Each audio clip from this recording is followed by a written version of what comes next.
그냥 많이 뛰는 게 아니라 상황에 맞춰서 올바른 공간에 위치할 수가 있는 능력, 2002 월드컵에서 우리나라가 가진 가장 뛰어난 능력이 여기에 있지 않았나 싶습니다.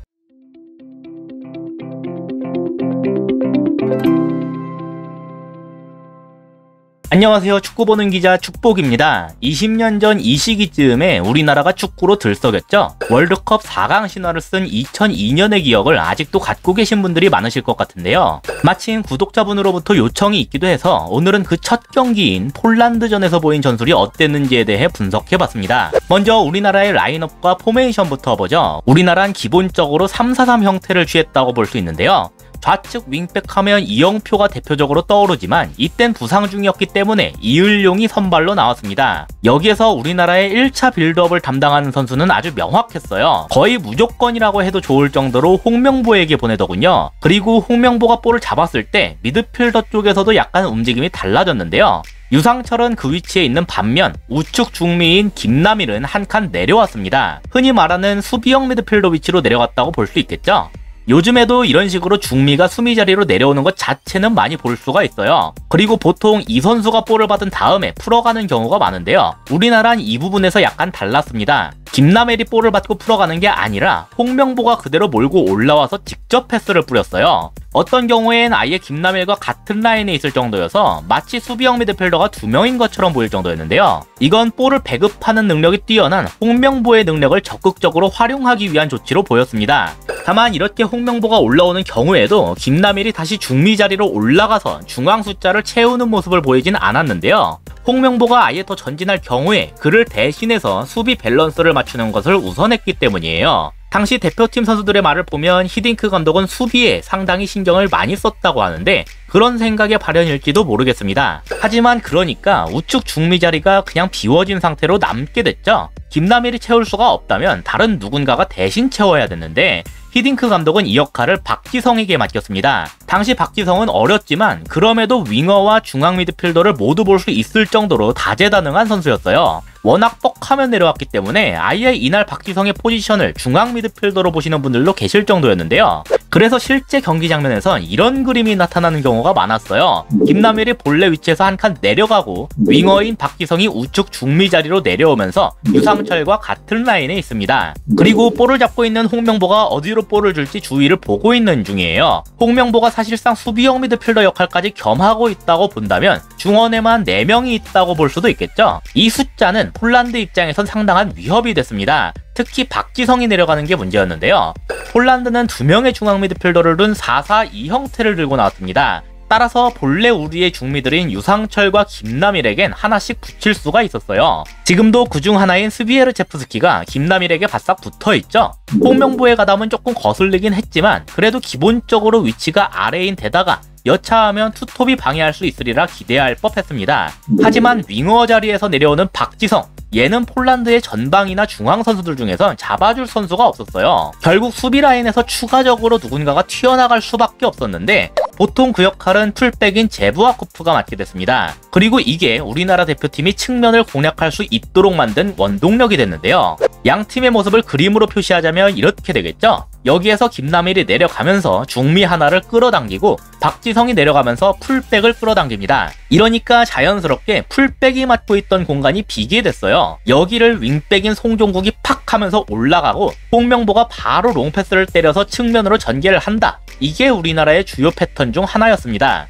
만약 풀백이 박지성을 잡으러 올라오지 않는다면 중앙에 가담한 박지성에게 그대로 넣어줄 수도 있겠죠. 그래서 이날 비록 박지성이 공격 포인트를 올리진 못했지만 전술적으로 봤을 때 팀의 형태를 3-4-3과 3-5-2로 바꾸는 키 역할을 했다는 점과 이를 통해 우측면에 공간을 만들곤 했다는 점에서 박지성은 상당히 중요한 역할을 맡고 있었다고 볼 수 있겠습니다. 그리고 이런 식으로 측면에서 볼을 잡고 난 다음에는 가급적 빠르게 크로스를 투입하는 걸 우선했는데요.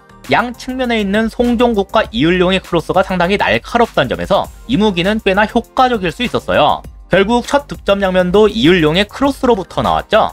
이 크로스를 통한 득점력을 최대한 높이기 위해서 히딩크 감독은 최전방에 최소 둘은 제공권이 좋은 선수들을 항상 배치하려고 했는데요. 일단 위치상 가장 직관적으로 눈에 띄는 건 이 투톱 위치에 있는 선수들입니다. 그리고 오늘 선발로 나온 황선홍과 설기현은 모두 이 조건에 부합하는 선수들이에요. 다만 이 구성에서도 아직 한 가지 걱정되는 부분은 남아있었는데요. 볼이 진행되는 와중에 어쩔 수 없이 설기현이 측면으로 빠지게 될 경우에요. 특히 좌측에서 볼이 돌고 있을 때 이런 그림이 나오곤 했는데요. 이을용의 앞을 상대 윙어가 잡고 있을 때 결국 설기현이 측면으로 빠져서 패스기를 만들어줘야 할 경우가 종종 있었습니다. 어쩌면 이게 돌파력이 훌륭한 이영표가 추후에 왼쪽 윙백 자리를 꿰찬 이유일 수도 있을 거예요. 이 구조에서 상대 윙어와의 1대1 대결을 이겨낼 수가 있다면 설기현이 보다 중앙에서 활동하기가 편해지거든요. 어쨌든 설기현이 측면으로 빠지게 되면 박스 내부에서 공중볼 경합을 강한 선수가 황선홍 하나만 남게 되겠죠. 물론 박지성은 훌륭한 선수지만 아무래도 제공권이 좋다고 보긴 힘들었어요. 특히 빠르게 측면으로 전개해서 빠르게 박스 내부로 투입한다는 대표팀의 공격 컨셉을 고려했을 때 박스 내부에 제공권이 좋은 선수가 적어진다는 건 그리 바람직하지 않습니다. 뭔가의 대안이 필요하겠죠.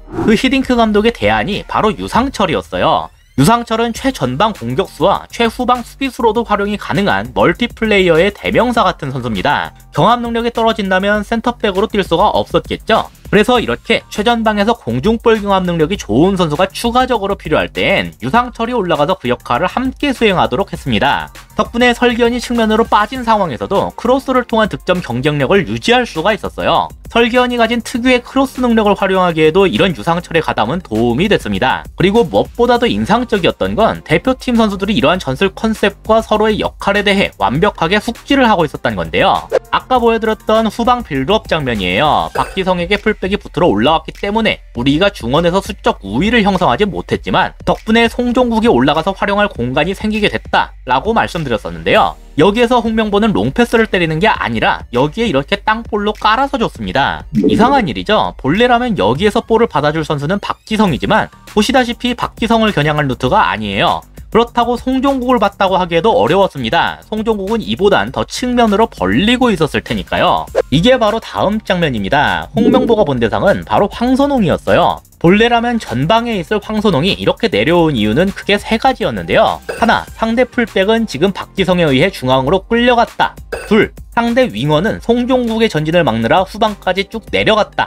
셋, 이 지역을 커버할 상대 좌측 중미는 김남희를 잡으러 올라갔다. 이 세 가지 이유로 인해 지금 황선홍이 있는 이 공간은 완전히 비어버렸습니다. 그래서 황선홍이 내려간 건데요. 근데 보시면 말과는 다르게 바로 뒤에서 누가 타이트하게 붙고 있죠? 좌측 센터백인 토마도예요. 황선홍이 빈 공간으로 내려가는 게 뻔히 보였기 때문에 전술적 마크맨인 얘도 따라서 올라간 건데요. 좋은 판단이긴 했지만 센터백이 튀어나왔던 것 자체가 수비 입장에선 리스크가 있는 행동입니다. 중앙으로 이동한 박지성이 이걸 보고서 바로 그 토마도가 있던 자리로 침투하기 시작했어요. 지금 황선홍이 본래 자기의 자리로 내려와 있으니까 자기는 지금 원래 황선홍이 있던 위치로 들어가야 한다는 걸 알고 있다는 거겠죠. 비록 상대 윙어에 의해 이 패스가 끊기면서 한 차례 기회가 무산되긴 했지만 이런 식의 순간적인 스위칭 플레이가 물 흐르듯이 이어졌다는 점에서 대표팀이 상당한 수준의 조직력과 전술 이해도를 갖추고 있다는 걸 볼 수 있었습니다. 이 장면에선 특히 홍명보의 패스 선택, 그리고 공격 수임에도 연계 플레이에 능한 모습을 보인 황선홍,